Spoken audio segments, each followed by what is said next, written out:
Hi, I'm Max Kaiser. This is the Kaiser Report. Let's check in with Stacy and find out what she has to say. Stacy, what do you have to say? A story that you and I have been covering for the past few years is this notion of demonetization. Governments wanted to get rid of cash because apparently there's so much corruption out there, and they need to protect you from terrorism, terror financing, from rich people evading taxes. Well, we have now the results from India, and guess what?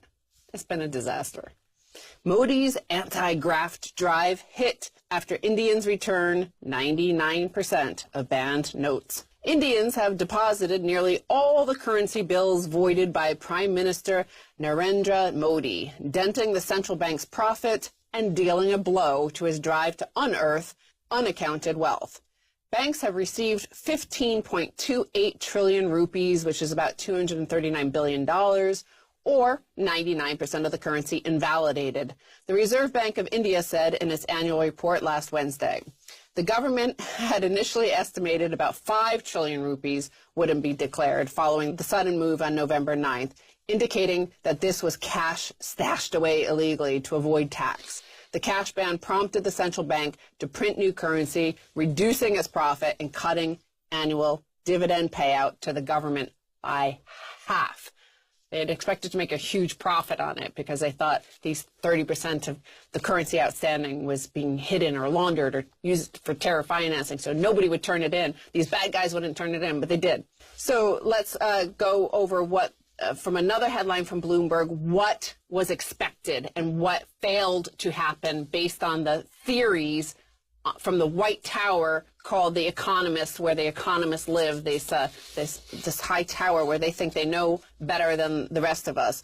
Modi's biggest move is a total bust. Eliminating 86% of the country's currency has had zero benefits. Some said that 8 months on, no argument advanced by the government or its backers in favor of demonetization has been validated. Some officials argued that the piles of cash the Prime Minister spoke of would be extinguished, representing a transfer from black money hoarders to the Reserve Bank's balance sheet, which the government could use, say, to recapitalize India's struggling banks. That has not materialized, and in fact, the RBI has given far less than usual to the government this year.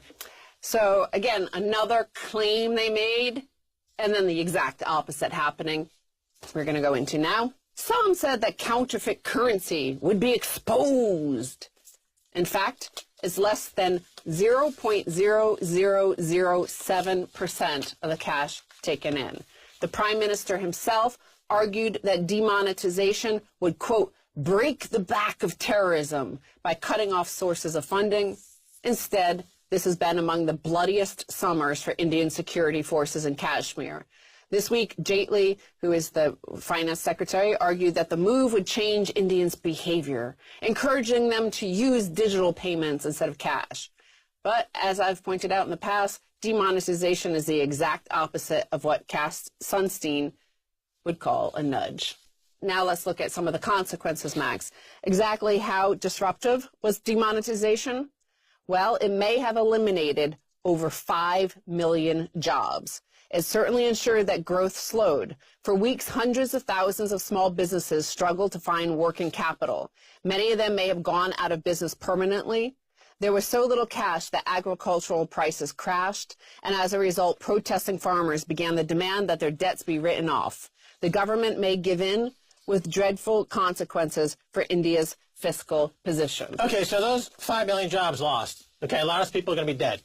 So let's do, connect the dots here. Let's calm down a little bit and go into some of the details, because exactly how much the economy has slowed, again, here's some of the figures on that.